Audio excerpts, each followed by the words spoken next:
Welcome back. Programme में आपको खुश आमदीद कहती हूँ। नाजरीन, हुकूमत की तरफ से हमेशा अपोजिशन को ना ये ताने सुनने को मिले हैं कि ये किसी काम की अपोजिशन नहीं है, बल्कि पाकिस्तान तहरीक इंसाफ की हुकूमत को जो अपोजिशन मिली है वो सबसे कमज़ोर अपोजिशन है। इस किस्म के अल्फाज और तानेबाजी इस्तेमाल की जाती है कि खैर हम प्रोग्राम में तो उनका जिक्र भी नहीं कर सकते। यानी कि मतलब उनका यही होता है कि ये अपोजिशन इतनी कमज़ोर है कि हुकूमत का या इमरान खान का ये कुछ नहीं बिगाड़ सकते। लेकिन अभी अपोजिशन हुकूमत को टफ टाइम देने की मुकम्मल तैयारी कर रही है और जैसे कि अब उनका मार्च भी शुरू होने वाला है, अब उनकी तैयारियां भी पूरी हैं। इस सिलसिले में उनकी मुलाकातें भी हो रही हैं, बल्कि आसिफ जरदारी पीपल्स पार्टी के जो को चेयरमैन हैं और साथ बिलावल भुट्टो जो चेयरमैन हैं वो भी लाहौर में मौजूद हैं, उनकी मुलाकातें भी हो रही हैं। अभी 2 दिन पहले मॉडल टाउन में शहबाज शरीफ से मुलाकात हुई, मरीम नवाज और हमजा शहबाज से मुलाकात हुई और कल रात को उनकी चौधरी बरादरान से भी मुलाकातें हुई हैं और गिले शिकवे भी दूर करने की बातें सामने आ रही हैं। लेकिन अभी जो सूरत हाल है इससे अपोजिशन कितनी स्ट्रांग होगी और अपोजिशन जो मार्च करने जा रही है, जो तहरीक निकाल रही है, वो किस हद तक कामयाब होगी, इस पर हम बात करेंगे। मुस्लिम लीग नून के रहनुमा है अली गौहर बलोच साहब। अस्सलाम वालेकुम अली साहब।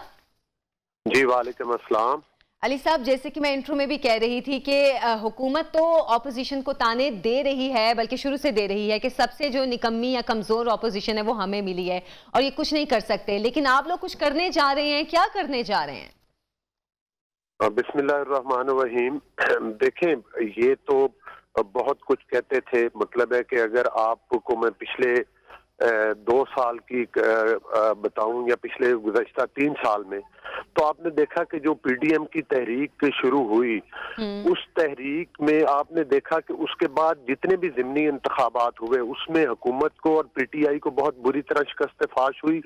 और उसमें ये भी नहीं रहा कि मतलब है कि ये पंजाब से इलेक्शन हो रहा है, सिंध से हो रहा है, केपीके से हो रहा है, बलोचिस्तान से हो रहा है, हर जगह पर इनको शिकस्त हुई। फिर आपने बल्दियाती इलेक्शन देखे, बल्दियाती इलेक्शन में केपीके जो इनका गढ़ माना जाता था, आप देख ले कि वहां की आवाम ने भी अपना गमो गुस्सा जिस तरह से कि इन्होंने मुल्क के हालात कर दिए, तो वो आपके सामने है कि वो वहां के नताइज क्या है। फिर आपने कंटोनमेंट बोर्ड के इलेक्शन देखे, उसमें पंजाब में लाहौर में भी आपने रिजल्ट देख लिए, पंजाब पूरा देखा, सिंध देखा, केपीके देखा, हर जगह पर इनको शिकस्त फाश हुई। देखिए, अवाम का म्यार क्या होता है? अवाम का म्यार वोट है, वो भी अगर छीना ना जाए। इन तमाम नताइज ने साबित किया कि जो जनरल इलेक्शन में जिस हुकूमत को हम सिलेक्टेड कहते हैं, ये वाकई सिलेक्टेड है, क्योंकि ये वोट चुरा कर आए थे और ये एक्सपोज हो चुके हैं। और डस्का में तो आपने देखा कि इलेक्शन कमीशन ऑफ पाकिस्तान और सुप्रीम कोर्ट ऑफ पाकिस्तान ने भी इनके हाथों में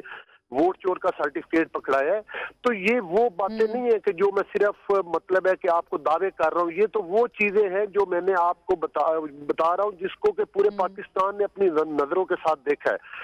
अब जो वक्त है, जाहिर है ये हुकूमत जिन बैसाखियों पे खड़ी हुई है, जिस तरह से ये वोट चुरा कर आई है, जिन चोर दरवाजों के जरिए आई है, ऑपोजिशन का और नून लीग का, नून लीग की क़यादत का यही मौक़िफ़ है कि वो दरवाजे मुस्तकिल बुनियादों पर बंद होने चाहिए। अली साहब, यही मैं आपसे पूछ रही हूँ कि तहरीक अदम एतमाद अब पेश करने जा रहे हैं, इस सिलसिले में क्या करेंगे? क्योंकि नून लीग के ही जो कुछ कारकुन हैं, जो बल्कि वुज़रा हैं, उनकी जानिब से कभी ये कहा जाता है कि हमारे नंबर्स पूरे नहीं हैं, कभी ये कहा जाता है कि नहीं अब हम तहरीक अदम एतमाद पेश कर रहे हैं।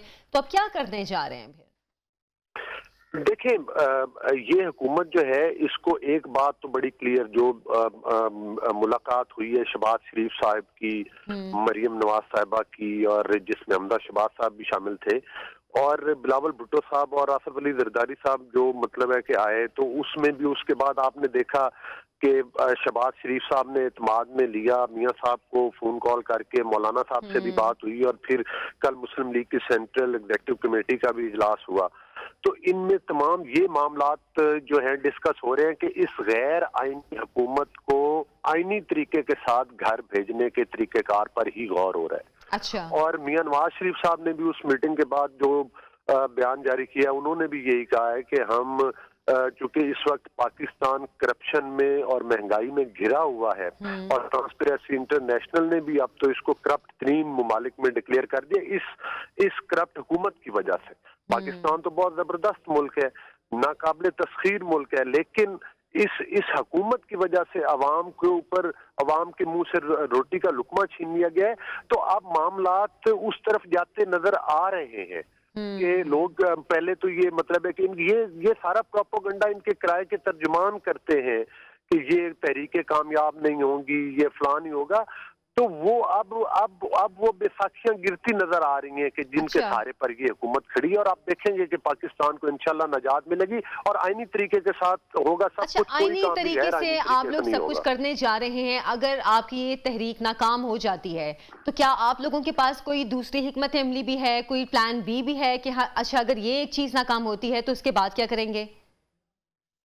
देखें, प्लान तो एक प्लान थोड़ा ही होता है सियासत में। तो हर वो तरीका देखें, या हुकूमत जाती है कि अवाम जो है वो मतलब है कि उनका इतना ज्यादा प्रेशर हो कि हुकूमत घुटने टेकने पर मजबूर हो जाए। आपने देखा नहीं कि अब आहिस्ता आहिस्ता इनके लोग जो हैं वो जड़ने और भागना शुरू हो गए हैं। वो देखे ना, जिस शख्स के साथ शहजाद अकबर के साथ इन्होंने तकरीबन 3.5 साल एक ढोंग रचाया और उसके जरिए ऑपोजिशन को विक्टिमाइज किया, जो अरबों की बातें करता था, जब अदालत में कागज लेके जाता था तो लाखों के सबूत भी नहीं होते थे।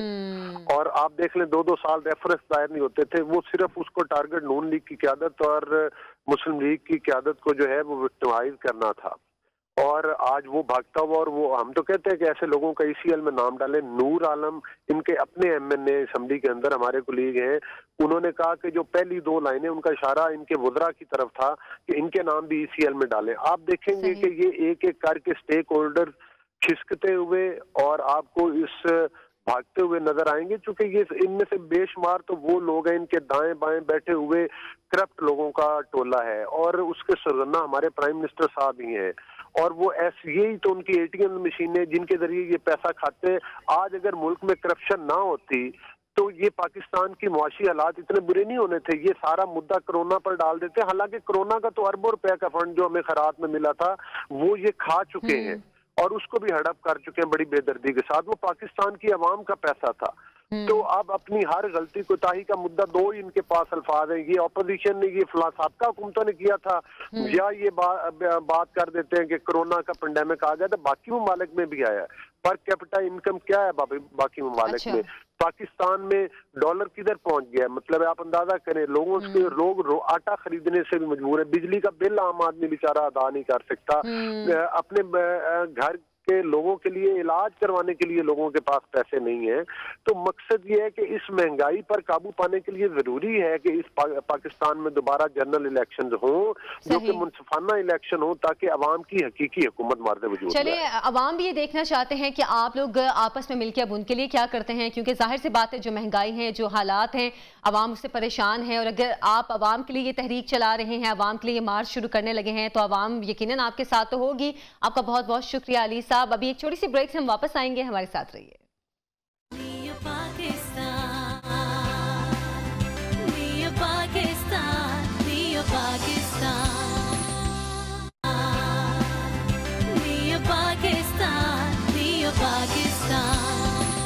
Welcome back. जनाब शहजाद रॉय को कौन नहीं जानता, समाजी कारकुन हैं, बल्कि सबसे पहले तो वो गुलकार थे, गुलकार हैं। फिर उसके बाद उन्होंने जब ये समाजी कामों की तरफ आए तो उन्होंने इस सिलसिले में बहुत भरपूर किरदार अदा किया।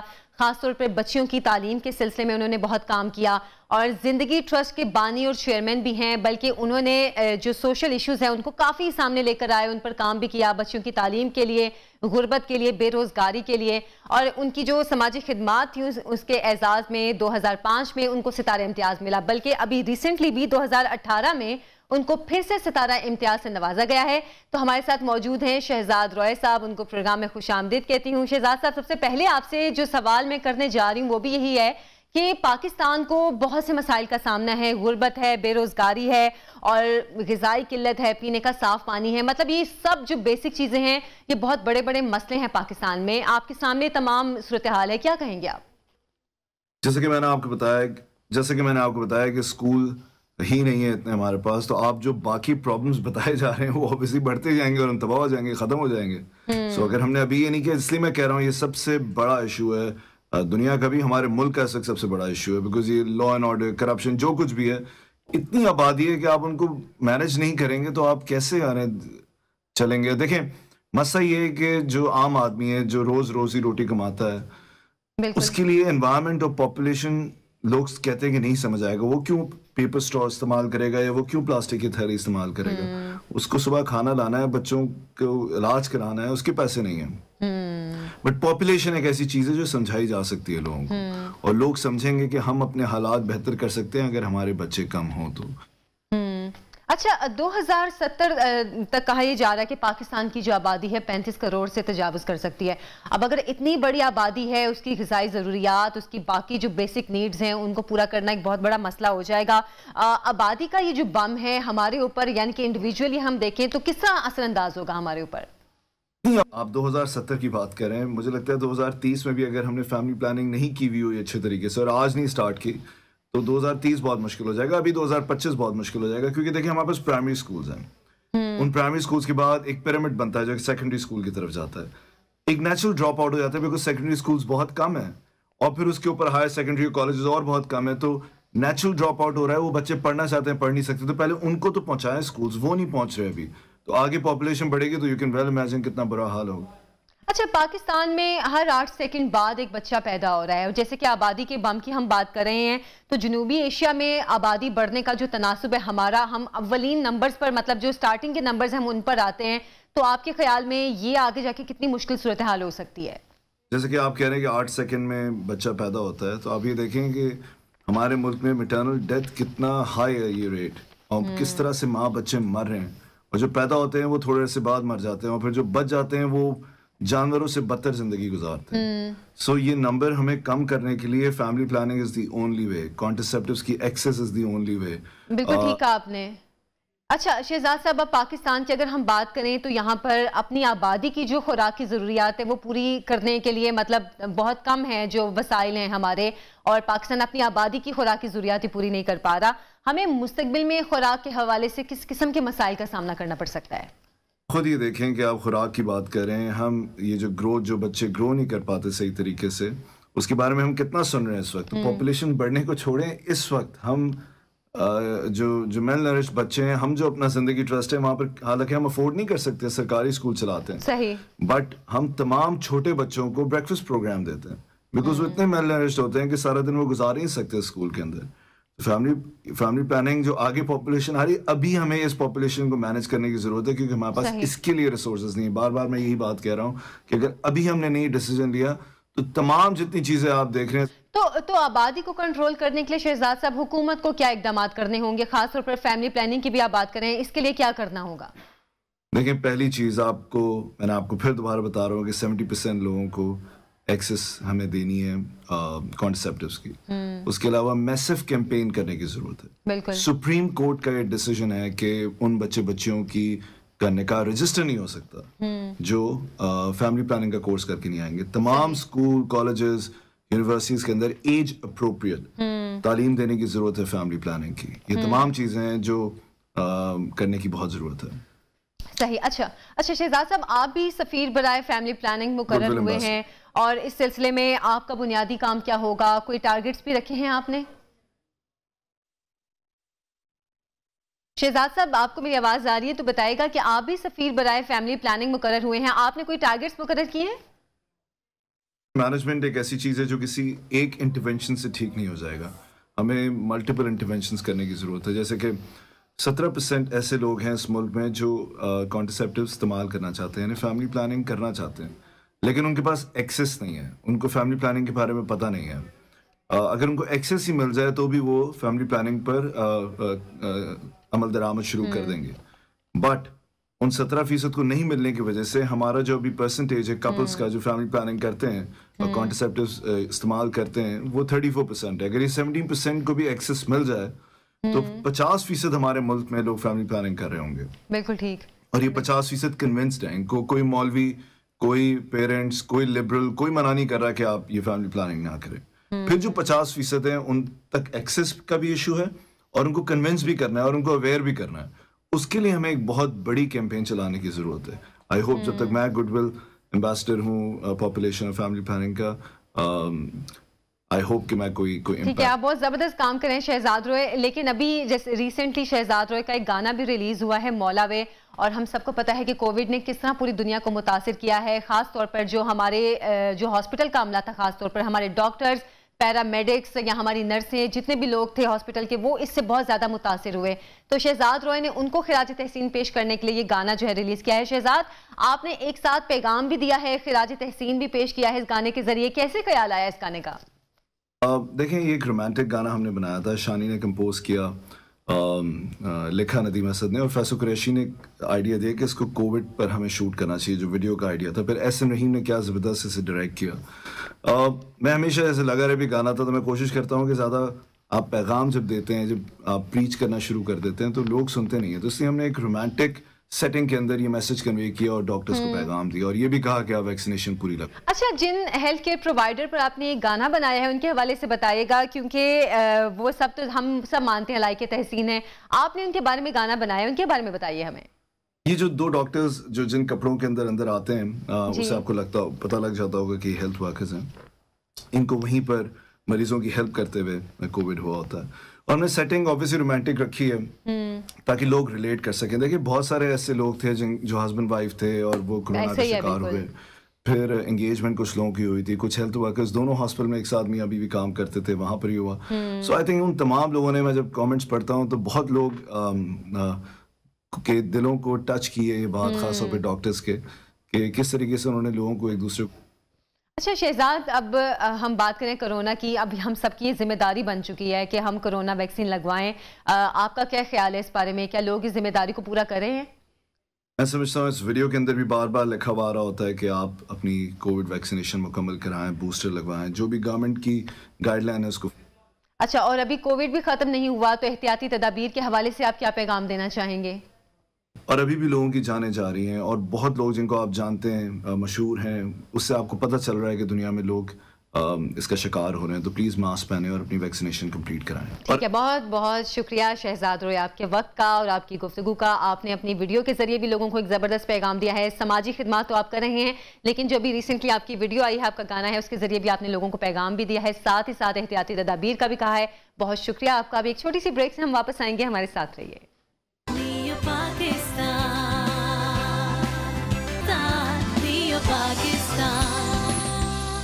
वेलकम बैक जनाब। सबसे पहले एक हिकायत से मैं आज के इस सेगमेंट का या इस टॉपिक के हवाले से आपको मैं बताना चाहूँगी। किसी दानिश्वर ने किसी से पूछा कि दुनिया में सबसे कीमती चीज़ क्या है। किसी ने कहा सोना, किसी ने कहा हीरे, किसी ने औलाद कहा, किसी ने वतन कहा, लेकिन दानिश्वर किसी के भी जवाब से मुतमईन ना हुआ। उसने फिर एंड में जवाब दिया कि वक्त सबसे कीमती चीज़ है। आप मेहनत करते हैं, आप बहुत सारा पैसा हासिल करते हैं, आप अपनी हर चीज़ हासिल कर सकते हैं, लेकिन अगर आपके पास वक्त नहीं है तो आप उन चीज़ों को एंजॉय नहीं कर सकते।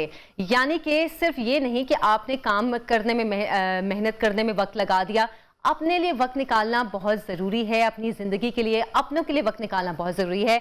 तो आज का टॉपिक भी हमारा ये है कि वक्त की क्या अहमियत है। इम्तिनान अहमद हमारे साथ मौजूद हैं, मोटिवेशनल स्पीकर हैं। अस्सलाम वालेकुम इम्तिनान, कैसे हैं आप?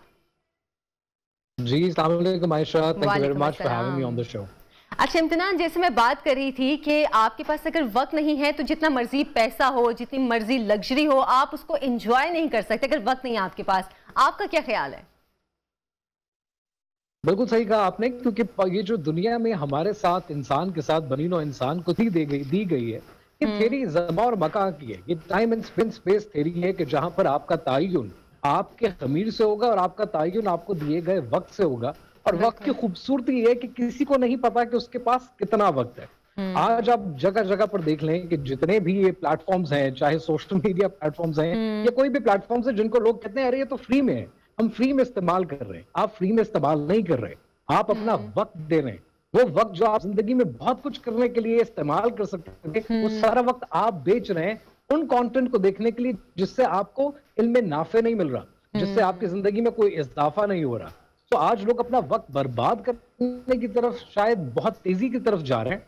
वी नीड टू अंडरस्टैंड कि वक्त की अहमियत कितनी है, क्योंकि मुझे नहीं पता कि मेरे पास कितना वक्त है। आज किसी के पास पैसे कम है, कल ज्यादा हो जाएंगे। आज कोई गरीब है, कल को अमीर हो जाएगा, लेकिन वक्त किसी के पास नहीं है। हर एक के पास लिमिटेड क्वांटिटी है, और कितनी है ये कोई नहीं जानता। अच्छा, लोग वक्त की कमी का रोना रोते हैं, लेकिन हम ये देखते हैं कि शायद वो वक्त को सही तरह यूटिलाइज नहीं करते हैं। मतलब क्या हमें अपने पूरे दिन की एक रूटीन बनानी चाहिए कि हम दिन के इस हिस्से में ये काम करेंगे, इस हिस्से में वो काम करेंगे, तो ही वो वक्त सही तरह यूटिलाइज हो सकता है, जिसमें हम अपने लिए भी वक्त निकाल सकते हैं, अपने कामों के लिए भी वक्त निकाल सकते हैं। देखिए बहुत जरूरी है कि जहां पर हम रब्बे ताला से दुआ करते हैं ना कि हमारे इल्म में इजाफा फरमा, हमारे रिज्क में इजाफा फरमा, वहां ये दुआ करनी बहुत जरूरी है कि हमारे वक्त में बरकत पैदा कर दे। बिल्कुल, वक्त की बिल्कुल। बरकत होती है ना, जिन लोगों को इसकी अहमियत समझ में आ जाती है। आपने अक्सर देखा होगा, अंग्रेजी की बड़ी खूबसूरत एक कहावत है कि busiest man find the most time. अगर एक मसरूफ इंसान है, अगर आप उससे कहेंगे कि जी मेरे घर में भी फंक्शन है, आप शाम को यहाँ आ जाए, वो मसरूफ आदमी आ जाएगा।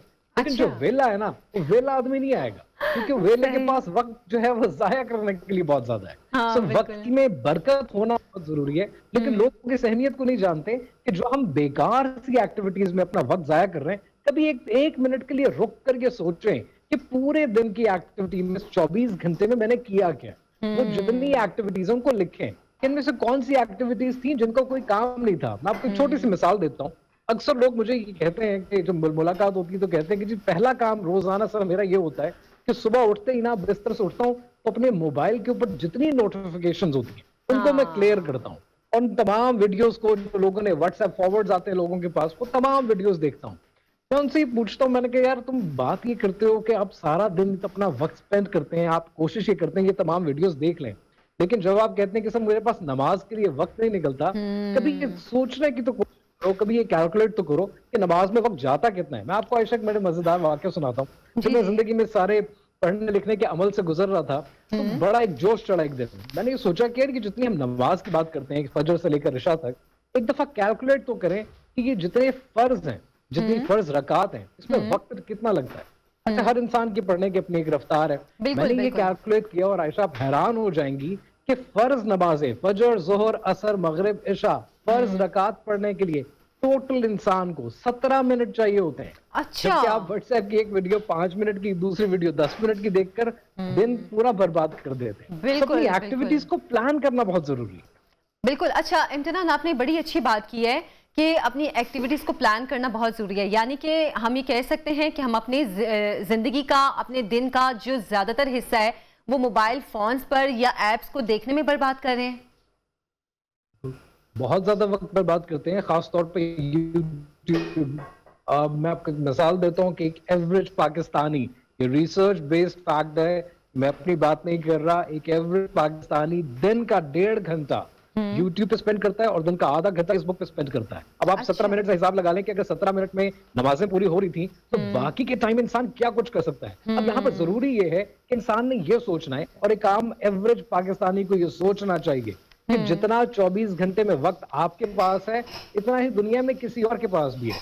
इमाम काबा के पास भी उतना ही वक्त है, बादशाह वक्त के पास भी उतना ही वक्त है, आपके पास भी उतना ही वक्त है। अब आपने ये सोचना है और ये जानने की कोशिश करनी है कि भाई इनमें से प्रायोरिटाइज मैंने किन चीजों को करना है। मेरे पास अगर 24 घंटे हैं तो अपना वक्त मैं किन को दूं, वक्त के ज्यादा मुस्तहिक लोग कौन है, किन लोगों को मैं अपना वक्त दूं कि वो तरीकेकार के साथ मेरी जिंदगी बेहतर तरीके से चल पाए। जब आप इन चीजों की प्रायोरिटी नहीं बनाएंगे तब नतीजा क्या निकलेगा, और नतीजा बहुत भयानक है। आई एम सॉरी टू से, बहुत भयानक है। आपने कितने ऐसे लोग देखे होंगे जो मरने के करीब होते हैं, बूढ़े अफराद होते हैं, और जिंदगी में पछतावा ही पछतावा होता है कि ये नहीं कर सके, वो नहीं कर सके। और जब उनसे पूछते हैं ना, शायर ने बड़ी खूबसूरत एक बात की है कि फिर ना जो आएंगे वो अय्याम याद आए बहुत, वो दिन दोबारा नहीं आएंगे, वो इंसान को याद आ। फिर ना जो आएंगे वो अय्याम याद आए बहुत, वक्त जब कम रह गया तब काम याद आए बहुत। फिर ये होता है कि ये भी कर लेते जिंदगी में, वो भी कर लेते। तो बेहतर है उन चीजों की प्रायोरिटी आज से जाने कि आपके वक्त का सही मुस्तहिक है कौन। आपकी बात से मुझे एक बात याद आ गई। मुझे एक बार किसी ने बताया कि जो फॉरेनर्स हैं, जो अंग्रेज हैं, वो ये करते हैं कि 6 महीने वो लगा के काम करते हैं, वो अच्छी तरह मेहनत करते हैं, फिर जो उनको हॉलीडेज मिलती हैं वो अपनी हॉलीडेज को बड़े अच्छे तरीके से स्पेंड करते हैं, अपनी फैमिली के साथ कहीं बाहर घूमने चले जाते हैं। जो उन्होंने इनकम अपनी इकट्ठी की होती है, जो अपनी सैलरीज उन्होंने इकट्ठी की होती हैं या जो सेविंग्स की होती हैं, वो घूमने फिरने लाजमी जाते हैं। लेकिन हम लोगों की जिंदगियों में ऐसा लगता है घूमने फिरने का भी वक्त खत्म हो गया है। हम लोगों को लगता है सुबह हो गई, शाम भी हो गई, रात हो गई, दिन खत्म हो गया, कहाँ गया दिन। लेकिन हम लोगों ने अपने लिए या अपने कहीं घूमने फिरने के लिए, अपने जाती जिंदगी के लिए हमने वक्त बिल्कुल खत्म कर दिया है। असल में जो मसला है ना वो है डिसिप्लिन का। हमारे यहाँ वक्त के इस्तेमाल के हवाले से लोगों में डिसिप्लिन नहीं है। वो हम पाकिस्तान में बहुत बातें भी करते हैं, जाहिर है हमारा वतन है, हम इसको ठीक करना चाहते हैं, इस पे हम बात भी बहुत करते हैं। तो एक शायर ने बड़ी प्यारी बात की थी वैसे तो मजाक में कही थी, लेकिन बात बिल्कुल ठीक उतरती है हम सब पर, और वो बात थी कि मुसलमानों की तरह दफतन पुरजोश हो जाना, फिर उसके बाद सदियों के लिए खामोश हो जाना। हमें एकदम से जोश चढ़ता है कि एग्जाम आने वाले हैं, आओ किताबें उठाएं, 4 दिन के अंदर मैं पूरा कोर्स कंप्लीट कर लूंगा। और 5वें दिन ऐसे झाग बैठता है कि इंसान कुछ करने के काबिल नहीं रहता। तो प्लानिंग नहीं होती है। गोरा प्लान करके चीजें चल रहा है कि जी छुट्टियां आएंगी तो छुट्टियों में एंजॉय करना है, अभी काम करना है। हम काम कर रहे होंगे तो 24 घंटे काम करेंगे, फिर एकदम से ऐसा बैठेंगे कि 2-2 हफ्ते छुट्टियां होंगी दफ्तर से। ये प्लानिंग डिपेंड करती है आपके डिसिप्लिन होने पर। जब तक लोग डिसिप्लिन नहीं होंगे वो वक्त का सही तरह इस्तेमाल कर नहीं पाएंगे, इससे नुकसान हर किसी को उठाना। मतलब हमारी जिंदगी में सबसे बड़ी कमी प्लानिंग की है, जो कि हम बिल्कुल भी नहीं करते हैं। शायद हम लोग प्लानिंग के जो लफ्ज हैं वो भी भूल गए हुए हैं कि असल में प्लानिंग होती क्या है। हम लोग बस सुबह करते हैं, दिन गुजारते हैं, अगर जॉब करनी है तो जॉब पर गए, कोई काम करना है काम किया, और उसके बाद घर आ गए और बस उसके बाद वक्त गुजर गया। अच्छा इम्तिनान, जैसे कि हम बात करते हैं माल पर पहला हक किसका है या बाद में किसका हक है या गरीबों का कितना हक है, हमारा दीन हमें सिखाता है, लेकिन हमारे वक्त के हक के हवाले से क्या कहेंगे आप? सबसे पहला किसका हक है और कितना हक है, और उसके बाद किसका हक है? हमारे रिश्तेदारों का या दोस्तों का? कुछ हक के हवाले से भी हमें बताएं। ब्यूटीफुल क्वेश्चन आयशा, और इसके हवाले से बहुत काम किया है, लेकिन कुछ चीजें बिल्कुल रोजे अव्वल की तरह बहुत रोशन है। नंबर 1, 5 चीजें जो समझने वाली है। पहली चीज ये है कि आपका अगर वक्त है आपके पास, तो आपके वक्त पे सबसे पहला हक जो है वो प्रायोरिटी नंबर 1 का है। हर इंसान की, चाहे वो मुसलमान है कि नहीं है, चाहे वो पाकिस्तानी है कि नहीं है, हर एक की पहली प्रायोरिटी ये होती है कि वो ये जाने कि उस दुनिया में आया क्यों है, उसका खालिक कौन। सो खालिक के लिए वक्त निकालना इस प्रायोरिटी नंबर 1। अगर आप नमाज पढ़ते हैं बहुत अच्छी बात है, लेकिन सिर्फ नमाज काफी नहीं है। रब्बे ताला ने फरमाया जिक्र लाह अकबर, यानी मुझे याद करो जितना अपने आबाओ अजदाद को याद करते हो उससे थोड़ा ज्यादा याद किया कर। सो रब को याद रखना बहुत जरूरी है, क्योंकि जब तक आप रब को याद रखेंगे आपके निजाम जिंदगी ठीक चलेगा, क्योंकि आपको ये पता होगा कोई आपको हर वक्त देख रहा है। तो पहली प्रायोरिटी इज ऑलवेज गॉड। रब के बाद, अल्लाह के बाद जो दूसरी चीज है, खुदा को याद किया, खुदा के लिए वक्त निकाला, उसके बाद खुद के लिए वक्त निकालना बहुत जरूरी है। बिल्कुल, ये बड़ा मजेदार सवाल है। खुद के लिए वक्त निकालने के बारे में ना लोग कहते हैं कि जी मैं डॉक्टर हूँ, मैं इंजीनियर हूँ, तो मैं तो ये काम कर रहा हूँ। भैया ये आपका प्रोफेशन है, ये आप नहीं है। जब उनसे पूछे ना कि आप क्या है, डॉक्टर हूँ, मैं जी प्रोड्यूसर हूँ, मैं जी राइटर हूँ, बहुत अच्छी बात है, लेकिन ये तो आपका प्रोफेशन है। आपका खुद का पैशन, खुद का शौक, खुद के लिए क्या करते हैं आप? अक्सर लोग ये नहीं जानते। हमारे यहाँ पैशन पे ज्यादा बात पाकिस्तान में होती नहीं है, तो ये जानना बहुत जरूरी है। आप गोरों को उठा के देख लें, किसी और कौम को उठा कर देख लें, उनके यहाँ अपने भी पैशंस हैं, अपने भी शौक है, उनको भी वो परस्यू करते हैं, सिर्फ पैसे की दौड़ में नहीं लगे रहते। तो खुद के लिए वक्त निकालना बहुत जरूरी है, दैट इज नंबर 2। इसके अलावा जो तीसरा इंपॉर्टेंट एलिमेंट है वो भी बहुत जरूरी है, वो है खानदान के लिए वक्त निकालना। कि आपके इर्द गिर्द जो लोग हैं, आज सोशल मीडिया पे अगर मैं अपनी बात करूं लाखों फॉलोअर्स होंगे, लेकिन कल को जब मैं बीमार होऊंगा या मैं इंतकाल कर जाऊंगा तो ये लाखों फॉलोअर वहां मौजूद नहीं होंगे। आपके दोस्त यार रिश्तेदार 4 लोग जो कंधा देने के लिए आएंगे तो यही लोग होंगे। आज हम अक्सर फैमिली में आप देखते हैं हमारे यंगस्टर्स, हमारी यूथ फैमिली में बैठी होगी, वालिदैन के साथ घर पे बैठे होंगे, लेकिन लगे होंगे मोबाइल पे, तो मोबाइल के देख रहे हैं, उनसे बात नहीं। तो मतलब हमें अपने टाइम को असल में डिवाइड करने की जरूरत है कि हमें किसके लिए कितना वक्त निकालना है, अपने लिए कितना वक्त निकालना है। हमें इस चीज को पूरा एक टाइम फ्रेम हमें अपना वक्त देने की जरूरत है कि हमें वक्त किस तरह डिवाइड करना है। इम्तिनान, बहुत बहुत शुक्रिया आपके वक्त का, क्योंकि आपने भी हमें वक्त दिया और इतनी अच्छी अच्छी बातें की हैं। आपका बहुत शुक्रिया। एक छोटी सी ब्रेक से हम वापस आएंगे, हमारे साथ रहिए।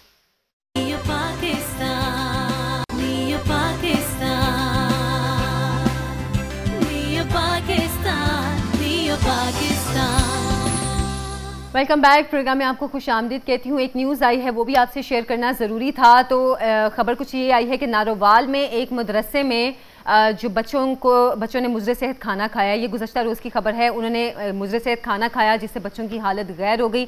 बच्चों को उसके बाद डिस्ट्रिक्ट अस्पताल में मुंतकिल किया गया, उनका इलाज भी किया जा रहा है। क्या सिचुएशन हुई है, कब ये वाक़या पेश आया, बच्चों की अभी हालत कैसी है, इस पर हम तफसीलात भी लेंगे। हमारे रिपोर्टर हैं नारोवाल से माजिद भट्ट हैं। अस्सलाम वालेकुम माजिद। माजिद से अभी हम बात करेंगे, उनसे मज़ीद तफसीलात भी लेंगे। ये मैं जैसे कि आपको बता रही थी कि नारोवाल का ये वाक़या है और ये गुज़श्ता रोज़ का वाक़या है। बच्चों ने मुजरे सेहत खाना खाया और उसमें से 40 बच्चों की हालत गैर हो गई है। एक तो सबसे पहले हमारे मदरसों में इस चीज़ का चेक एंड बैलेंस होना बहुत ज़रूरी है कि बच्चों के लिए ख़ास तौर पर जो खाना वहाँ पर भेजा जाता है, क्या वो खाना सही है या नहीं है, क्योंकि अक्सर लोग हैं वो वैसे ही किसी न किसी मौके पर मदरसों में खाना भेज देते हैं कि जैसे कहते हैं कि अच्छा घरों में कोई फौतगी हो गई, कोई 40वां हो गया है, कोई ऐसा मौका या खुशी का मौका है तो मदरसों में खाना भेजते हैं। अच्छा, नारोवाल से हमारे रिपोर्टर हैं माजिद भट्ट, उनसे हम तफसीलात जानेंगे। माजिद, बताइएगा ये वाक़या कब का है और क्या हुआ था, बच्चों को ये मुजरे से खाना कहाँ से आया था? जी, ये गुज़श्ता रोज जो नारोवाल के नवाही गाँव तलवंडी बिंटा के मदरसा में बच्चों ने नाश्ता किया है।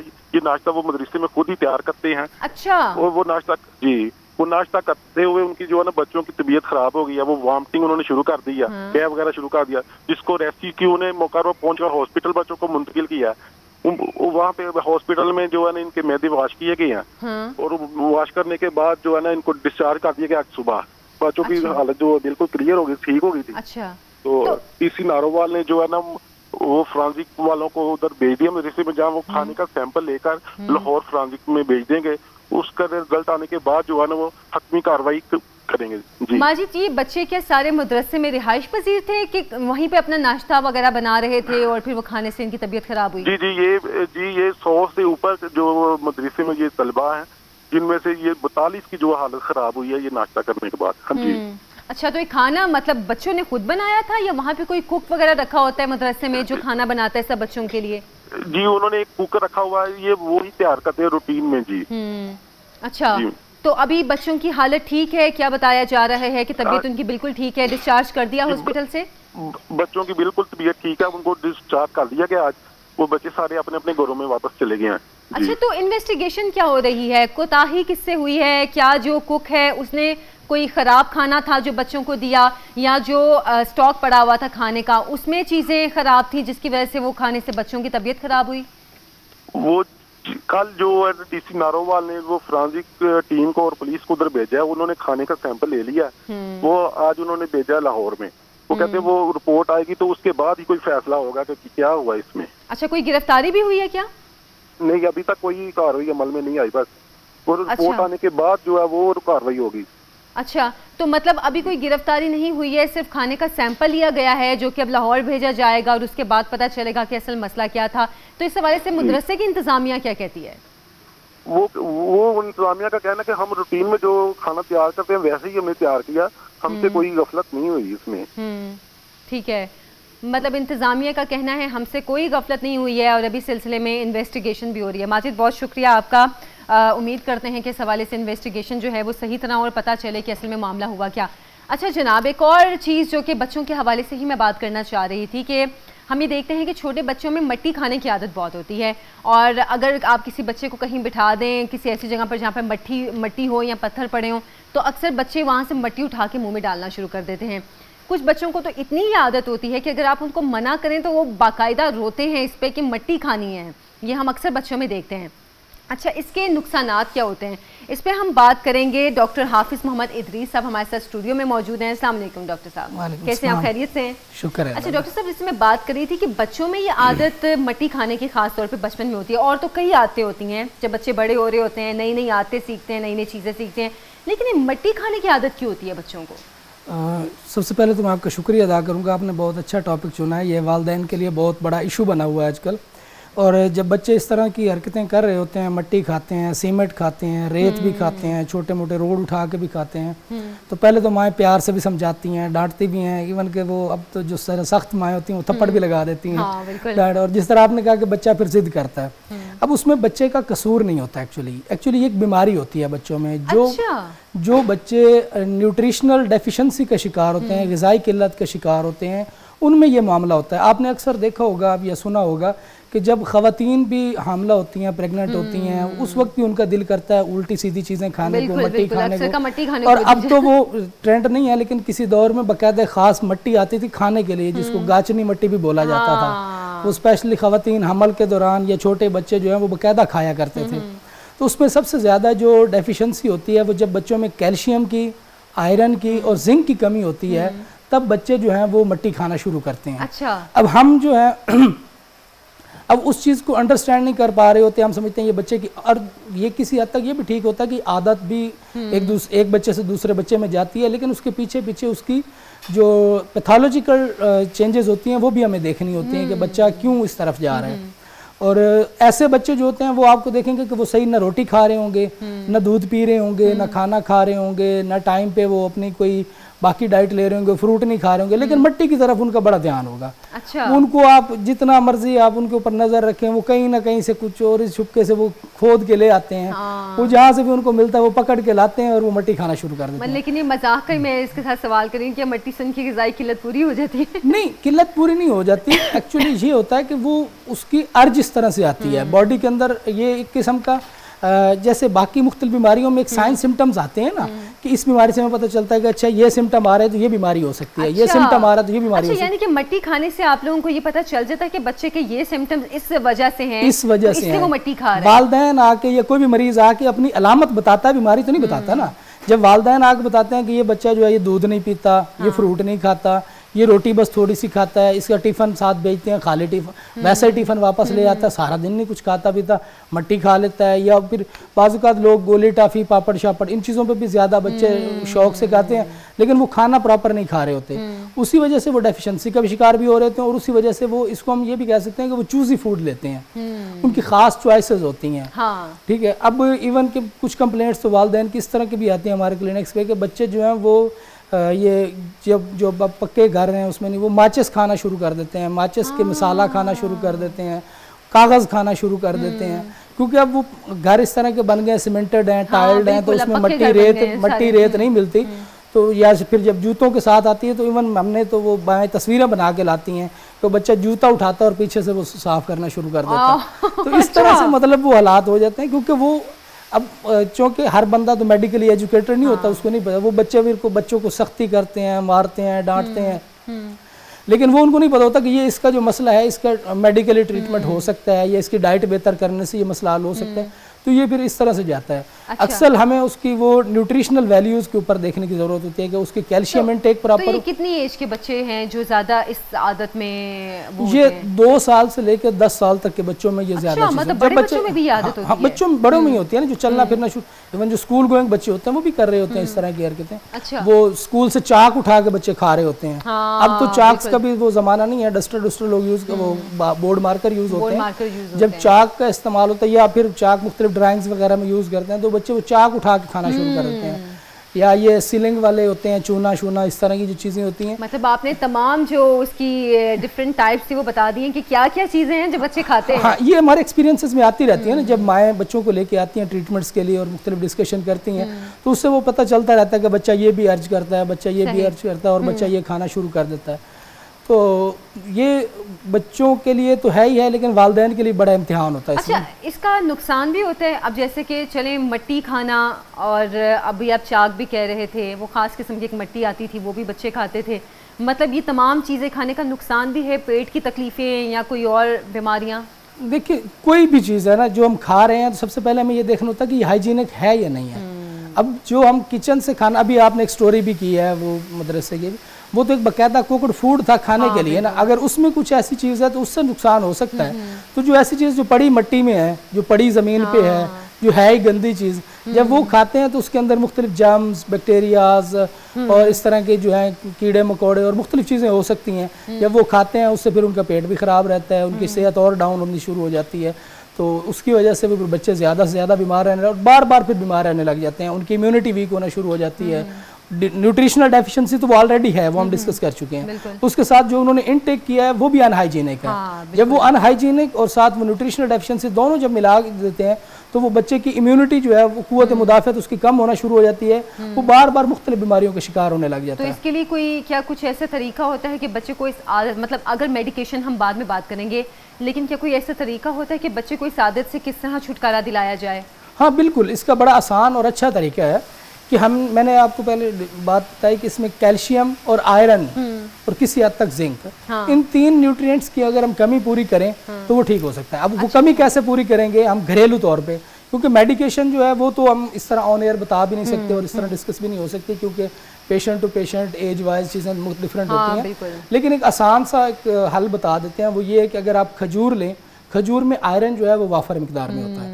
आप खजूर को बॉयल करके उसके एक पेस्ट बना लें, उसमें से गुठली निकाल के उसके एक पेस्ट बना के रख लें, और जो उसको आपने दूध पिलाना है ना, वो दूध बॉयल करके उसके अंदर वो खजूर का पेस्ट जो है वो 1 चम्मच मिक्स करना। अच्छा। इससे आयरन और कैल्शियम जो है वो दोनों पूरी हो सकती है। जबरदस्त, ये तो बड़ा अच्छा आइडिया आपने दिया। इसके अलावा जो है मतलब खजूर का शेक अगर हम उसको बना के देते हैं तो उससे उसकी आयरन और कैल्शियम की कमी दोनों पूरी होंगी, और उसके बाद जो है वो मट्टी खाना ऑटोमेटिकली छोड़ देगा। लेकिन खजूर में अक्सर उसका जो छिलका है वो सख्त रह जाता है, और बच्चे को अगर वो दूध में मिक्स करके दें तो वो छिलका पीते हुए उसके गले में फंसता है या उसको मुंह में आता है तो उसको बुरा लगता है।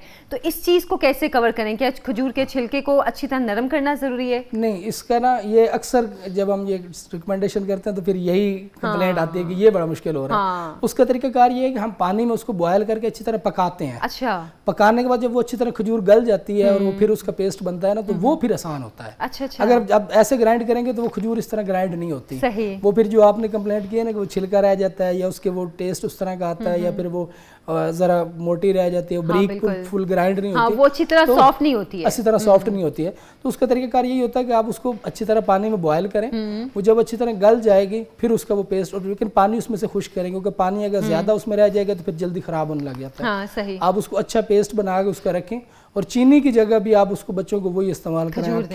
खीर बना रहे हैं या आप वो ये कोई उनके लिए कोई भी कुछ भी आइटम बना रहे हैं, दलिया वगैरह बना रहे हैं या सागुदाना वगैरह बना रहे हैं, तो उसमें बजाय इसकी कि आप चीनी मिक्स करें, अगर आप वो खजूर का पेस्ट डालते हैं तो उससे उनकी आयरन डेफिशिएंसी भी, कैल्शियम डेफिशिएंसी भी, जिंक डेफिशिएंसी भी, ये जब पूरी होती हैं तो ऑटोमेटिकली उनकी डाइटरी हैबिट्स जो हैं वो बदल जाती हैं। और इसके साथ साथ एक और चीज़ बड़ी ज़रूरी होती है, जिस चीज़ की प्रेजेंटेशन बच्चे को, हम बड़ों को भी जो चीज़ की प्रेजेंटेशन अट्रैक्ट करती है और जो चीज़ वही हम खाना पसंद करते हैं। बिल्कुल। अब बच्चे जो हैं वो बच्चों के मैगजीन हैं, कार्टून्स हैं, ये जहाँ पे भी है वहाँ पे कमर्शियल नूडल्स वगैरह के और इस तरह की मुख्तलिफ चीज़ों के फास्ट फूड्स के तो चलते हैं, लेकिन कभी भी हमने वहाँ पे उनको दूध के, फ्रूट के या वेजिटेबल्स के, उनकी कभी वो उस तरह के कमर्शियल या उस तरह के हेल्थ अवेयरनेस के इश्यूज, या इवन के हमारी जो बुक्स हैं, सिलेबस है, निसाब है, उसमें भी हमने ये चीज़ें ऐड नहीं की कि हम बच्चों को बताएं कि आपके दूध अगर पिएंगे तो उससे आपको क्या फ़ायदा होता है, आप फ्रूट खाएंगे, कौन से फ्रूट से आपको क्या फ़ायदा मिलने वाला है।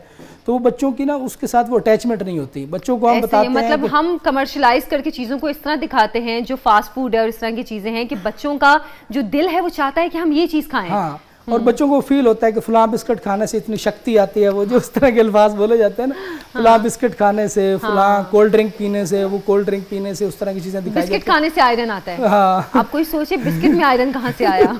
तो वो ये तरह के कमर्शियल इस तरह के बनाए जाते हैं ना, इस तरह की, मतलब ये तो अभी हम बिस्किट की बात करें, आप जो बाकी इस तरह की चीज़ें हैं, फास्ट फूड वाली चीज़ें हैं, नूडल्स वगैरह हैं, ये इसके अलावा वो जो हम बाकी चिप्स हो गए, कोई कोल्ड ड्रिंक्स हो गई, ठीक है, तो उसमें हम उनको बच्चों को अट्रैक्टिव उसकी तरफ करते हैं, तो फिर बच्चे जब असल फूड से हट जाते हैं तो फिर वो डेफिशिएंसी का शिकार होना शुरू होता है। तो ये अगर आप थोड़ा सा पिछले दौर की बात करें, जिन दौर में माओ बच्चों को जो है मक्खन, देसी घी, दही, दूध, फ्रूट, इन चीज़ों पे ज़्यादा, उस वक्त इस तरह की कंप्लेंट्स नहीं आती थी। बच्चों की ग्रोथ भी ठीक होती थी, बच्चों की हाइट भी ठीक होती थी, बच्चों की मेंटल कैपेबिलिटी भी। आप बच्चे माएँ ये भी कंप्लेंट करती हैं पढ़ाई में निकम्मा है, याद नहीं करता सबक, इसको याद नहीं रहता, ये सही सोता नहीं है, खाता नहीं है, पीता नहीं है। तो उसकी वजह यही होती है कि हमने उनको, क्योंकि दो चीज़ें पहले मैंने एक साथ लिंक किया कि जब माँ प्रेग्नेंट होती है और बच्चे की राहल में होती है, उस वक्त भी उसको डाइट ज़्यादा चाहिए होती है। फिर जब बच्चा ग्रोथ कर रहा होता है तो उस वक्त भी उसको डाइट अच्छी और ज़्यादा चाहिए होती है। सही। अगर उस वक्त बच्चा डाइट अच्छी नहीं ले रहा, उस वक्त ग़िज़ा अच्छी नहीं ले रहा, तो फिर वो बच्चा फिर न्यूट्रिशनल डेफिशिएंसी का शिकार होगा, ग़िज़ाई किल्लत का शिकार होगा। तो वो फिर इस तरह की उसके अंदर कमियां रह जाएंगी, उसकी ग़िज़ाई आदत, उसकी अपनी जो दिमागी सेहत है, उसकी जिस्मानी सेहत है, तो उसकी सोचने समझने की सलाहियत है, उसकी ग्रोथ की सलाहियत है, वो फिर कमज़ोर रह जाती है। अच्छा, ये आपने बिल्कुल सही बात की है। अभी जैसे हम मट्टी खाने की बात कर रहे थे और आपने बताया कि खजूर का इस्तेमाल बहुत ज़रूरी है, इससे उसकी आयरन की कमी भी पूरी होगी। अच्छा, इसके अलावा इसके अलावा और क्या चीज़ें ऐसी हो सकती हैं कि जो बच्चों को दी जाए, बच्चों को उसका टेस्ट भी बुरा ना लगे, और ये जो आयरन की कमी है या जिंक की कमी है, इस तरह की जो चीज़ें हैं, वो कमी भी पूरी हो जाए और बच्चा वो चीज़ खा भी ले? बिल्कुल आपने बड़ा अच्छा सवाल किया। सवाल में यही है कि हर वो चीज़ जिस चीज़ की प्रेजेंटेशन बच्चे को अपील करती है ना, जिसकी लुक अपील करती है। अब देखिए अनार है, अनार में भी आयरन बहुत अच्छा है, आप अनार खिलाएं बच्चे को, उसको दिखाएं। अनार की तस्वीरें इतनी प्यारी मुख्तलिफ मतलब उसमें मैगजीन्स वगैरह में छपती हैं या टीवी चैनल्स पे आती हैं, तो उसको दिखाएं ये अनार है, इससे ये एनर्जी आती, ताकत आती। उसका टेस्ट भी बहुत अच्छा होता है। हाँ जी। अनार खा सकते हैं। इसके अलावा जो केला है उसमें कैल्शियम बहुत वाफर है। आपने आयरन और कैल्शियम देना है ना, आप अनार दें, उसके साथ केला दें। उसको फ्रूट्स जितने भी हैं अगर उनको धो के साफ सुथरा जिस तरह ट्रे में सजाया जाता है तो उसके सामने रखेंगे तो उसका दिल करेगा कि मैं इसको खाऊं। उसका टेस्ट भी उसको अपील करेगा, उसकी शक्ल भी, उसकी खुशबू भी। तो जितनी भी नेचुरल चीज़ें हैं ना, जब आप उनको नेचुरल की तरफ लाते हैं ना तो वो फिर अपीलिंग होती हैं। हमने मसला ये है कि हमने नेचुरल की बॉन्डिंग जो है बच्चों के साथ और बड़ों के साथ वो ख़त्म कर दी है। हमने बॉन्डिंग बढ़ा दी उनकी आर्टिफिशियल चीज़ों के साथ। Ready to food, ready to eat cooks, जो इस तरह की मार्केट में ब्रांडेड चीज़ें हैं, उस तरह की चीज़ों की तरफ हमने उनकी अटैचमेंट ज़्यादा बढ़ा दी है। और जो नेचुरल थी, उसके फ्रूट्स हैं, उसके दूध है, उसकी सब्जियां हैं। अब मतलब सब्जियां भी कुछ बहुत ब्यूटीफुल लुक देती हैं। आप अगर उनको दिखाएं कि ये इस तरह से है, फिर उनकी अफादियत है, वो बच्चों को उनके नोटिस में लाएं, उनकी एजुकेशन में डालें। तो बल्कि मैं तो आपके इस चैनल से और इस प्रोग्राम से गवर्नमेंट ऑफ पाकिस्तान को और गवर्नमेंट ऑफ पंजाब को रिकमेंड करूँगा कि इस तरह का एक सब्जेक्ट और इस तरह का एक चैप्टर जो है वो हर स्कूल के हर जो सिलेबस है उसमें ऐड किया जाए। बिल्कुल ठीक है, ताकि बच्चे ये चीज़ इतनी बाकी तालीम हासिल करते हैं उसके साथ साथ कम से कम ये तालीम भी हो उनको कि हमने खाना क्या है। बल्कि बच्चों को अगर कहानियों की सूरत में इस तरह की चीज़ों की इन्फॉर्मेशन दी जाए, क्योंकि बच्चे कहानियाँ शौक से पढ़ते हैं, तो उनके लिए ये चीज़ ज़्यादा इंटरेस्टिंग भी हो जाएगी। डॉक्टर साहब बहुत बहुत शुक्रिया आपके वक्त का, आप प्रोग्राम में तशरीफ़ लाए। बच्चों की खासतौर पर जो मट्टी खाने की आदत के हवाले से जो आपने कुछ टिप्स भी दिए, आपका बहुत बहुत शुक्रिया। एक छोटी सी ब्रेक से भी हम वापस आएंगे, हमारे साथ रहिए।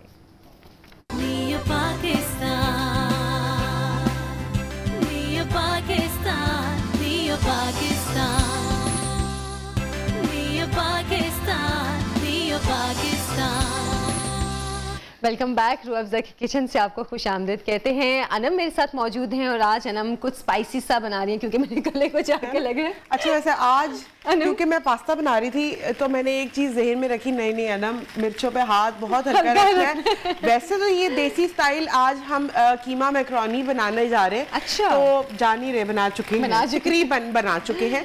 तो सिंपल इंग्रेडिएंट्स है, कोई ज़्यादा मसला नहीं है इसके अंदर बनाने में। बड़े ही कहते हैं कि जल्दी बनने वाली ये डिश है। अगर आपके घर में बच्चे हैं और वो मटन या बीफ का कीमा नहीं खाते इन द केस, तो आप उनको इस फॉर्म में अगर खिलाएंगे तो वो बड़े आराम से खा लेंगे। अच्छा, मीट की चॉइस जो है वो आपकी अपनी पर्सनल है। मैंने इसमें चिकन का कीमा लिया है, आप मटन ले सकते हैं, बीफ ले सकते हैं, चिकन ले सकते हैं, सी फूड ले सकते हैं, ऑप्शन अवेलेबल है आपके पास। अच्छा आयशा, सिंपल तकरीबन 1/3 कप के करीब मैंने ऑयल लिया था, उसके अंदर तकरीबन 1 kg के करीब चिकन का कीमा था, जो कि मैंने वो कहते हैं ना मोटी मशीन का निकला हुआ वो था। उसके बाद उसको क्या किया मैंने, सबसे पहले जो ग्रीन अनियंस का वाइट पार्ट होता है उसको मैंने अच्छी तरह चॉप किया। चॉप करने के बाद जो है आयशा, मैंने ना इसके अंदर डाल के उसको थोड़ा सा सौते कर लिया। अच्छा। सौते करने के बाद मैंने इसके अंदर जिंजर गार्लिक पेस्ट ऐड की, कीमा ऐड कर दिया। कीमा ऐड करने के बाद अच्छी तरीके से उसको कुक किया नमक डालकर। डालने के बाद जब वो पानी बिल्कुल ड्राई हो गया, उसके बाद मैंने इसके अंदर ड्राई इंग्रेडिएंट्स ऐड किए। वो थी कुटी हुई लाल मिर्चें, काली मिर्चें, बहुत थोड़ी थोड़ी क्वांटिटी की, मतलब 1 टीस्पून जो है वो कुटी हुई लाल मिर्चें और 1/2 टीस्पून जो है मैंने इसमें ब्लैक पेपर ऐड किया। मतलब आपने जो स्पाइस है उसको कम रखा है? मैंने स्पाइस को कम रखा, ठीक है जी। उसके बाद जो है नेक्स्ट जो प्रोसीजर आपने करना है कि इसका पानी अच्छी तरीके से जब कीमे का ड्राई हो जाए तो आपने इसके अंदर चिली गार्लिक सॉस ऐड करनी है, इसमें विनेगर ऐड करना है, इसमें लाइट सोया सॉस ऐड करनी है और ऑयस्टर सॉस ऐड करनी है। जबरदस्त, ठीक है। ऑयस्टर सॉस का टेस्ट बहुत अच्छा आता है। अच्छा, जब जैसे ही वो आपने उसके अंदर ऐड कर लेनी, उसके बाद जो है आपने लास्ट मोमेंट के ऊपर जो है डार्क सोया सॉस थोड़ी सी ऐड ऑन करनी है। अच्छा। अब हमने क्या करना है कि मैक्रोनीज को 100% बॉईल कर लेना है। 7 to 8 मिनट्स उसका टाइम होता है। उसको बॉईल करने के बाद जो है उसको स्ट्रेन कर ले। स्ट्रेन करने के बाद मैंने ये 2 पैकेट तकरीबन लिया है 1 kg चिकन के अंदर, तो आप अपने हिसाब से जो है वो अप एंड डाउन कर सकते हैं। उसके बाद मैंने इसमें ऐड ऑन किया। अब हमने जो लास्ट में इसके साथ करना है वो ये करेंगे कि मैं इसके अंदर थोड़े से ये ग्रीन अनियन का अब ये ग्रीन पार्ट जो है वो इसमें ऐड ऑन करेंगे। अच्छा, एक तो उससे बड़ा अच्छा सा फ्लेवर आता है, थोड़ा सा हम रख लेंगे ऊपर गार्निश करने के लिए। और उसके बाद इसके अंदर जाएगा थोड़ा सा मिक्स हर्ब। अच्छा, ठीक है जी। स्लाइड सा मिक्स हर्ब का भी टेस्ट मिक्स हर्ब का बड़ा अच्छा। अगर आप ऑमलेट बनाते हैं या अंडा किसी भी किस्म का बनाते हैं उसमें मिक्स हर्ब डालते हैं, उसका फ्लेवर चेंज हो जाएगा और थोड़ी सी लास्ट में मैं इसके अंदर ऐड ऑन करूंगी सोया सॉस। बस सिर्फ एक हल्का सा फ्लेवर देने, एक टेबल स्पून कह सकते हैं, एक टेबल स्पून लास्ट में। और उसके बाद अच्छी तरीके से इसको करेंगे मिक्स। ठीक है जी। मिक्स करने के बाद आपने जो है इसको डिश आउट करें और गरम गरम इसको। अब आप ये देखें कि ये कितनी मजेदार लगी। अच्छा, एक चीज जो इम्पोर्टेंट बड़ी वो आपने ये रखनी है कि आपने मैकरोनीज को ओवर कुक नहीं करना। ओवर कुक से ये होगा आयशा कि उसका एक तो फ्लेवर बहुत खराब हो जाएगा और आपकी जो है वो उसकी प्रेजेंटेशन नहीं अच्छी आएगी। बिल्कुल एक बहुत ज्यादा नरम सा टेस्ट मुंह में आएगा। मैक्रोनी जो है वो मतलब बहुत ज्यादा घुली हुई अच्छी नहीं लगती, घुली हुई बहुत ज्यादा बिल्कुल हाँ नरम जो है वो बिल्कुल नहीं अच्छी लगती। और आपको चाहिए कि जो है मैक्रोनी के पैकेट के ऊपर अच्छा पास्ता की ऑप्शन जो पास्ता की ऑप्शन जो है आप अपनी मर्जी से कर सकते हैं। मैं पकड़ लेती हूँ पास्ता की। अच्छा, एक चीज जो मैं बताना भूल गई कि मैंने इसके अंदर मशरूम्स भी ऐड किए थे। हाँ मैं देख रही थी आपने चिकन कीमा बीच में ऐड किया, तो ये क्या है फिर? ये मशरूम्स जो हैं वो भी ऐड ऑन किए। अच्छा, मशरूम्स जो है वो ऑप्शनल है, अगर आप चाहो तो कर लो, अगर आप नहीं करना चाहते तो आपको मशरूम्स का टेस्ट बहुत अच्छा लगता है। तो जैसे पर्सनली मुझे बहुत अच्छा लगता है कि पास्ता में मशरूम्स का, तो वो जो है बड़ा अच्छा सा जो है उसका एक टेक्सचर आ जाता है। ठीक है जी। तो ये थोड़ा सा नीट कर लेते हैं साइडों से। अच्छा, अब ऊपर जो है इसको मैं ग्रीन अनियन से इसकी जो है गार्निश कर लेंगे, तो वो बहुत ही प्रेजेंटेबल। अच्छा, लुक बहुत अच्छी है इसकी। तो ये प्योर देसी स्टाइल के जो हमारा मैक्रोनी कीमा है वो रेडी है। अच्छा, पास्ता जो है इसी फॉर्म में आप इसके अंदर कोई भी डाल सकते हैं। आप अगर चाहें तो इसके अंदर स्पैगेटी भी ऐड कर सकते हैं, आप चाहें तो इसके अंदर फेटुचीनी पास्ता जो है वो भी ऐड कर सकते हैं। मतलब पास्ता की कोई भी फॉर्म इसमें यूज कर सकते हैं। पास्ता की कोई मसला नहीं है उसका कोई। और मीट की भी चॉइस आपकी अपनी, जैसे कि अक्सर औकात बकरा ईद आती है और बहुत से जैसे मेरे जैसे लोग हैं वो कहते हैं कि हमने नहीं खाना मटन या बीफ, तो आप उसको जब इस तरह से कुक करेंगे तो अगले बंदे को पता ही नहीं चलेगा कि आपने कौन सा मीट किया, आपने कौन सा। बल्कि आप उसका कीमा भी लोग बनवा लेते हैं, बिल्कुल वो भी बीच में आप कीमा आप डालें इस तरह से करके। उसको कीमे वाले को कहे कि जरा हाथ का कीमा कर दे, थोड़ा सा अच्छा फ्लेवर उसका आ जाता है, तो वो आप जो है डालें। और इसके साथ अगर आप इसको आप अगर प्रॉन्स के साथ बनाएं या श्रिम्प्स के साथ बनाएं वो तो एक्सीलेंट उसका जो है वो फ्लेवर सी फूड के साथ वैसी हर चीज पास्ता क्योंकि मुझे सी फूड बहुत पसंद है। हाँ जी। तो इसीलिए बड़ी जबरदस्ती अनम ने आज रेसिपी बनाई है। हमारे प्रोग्राम का वक्त भी खत्म हो गया है, हमें इजाजत दें। अल्लाह हाफिज।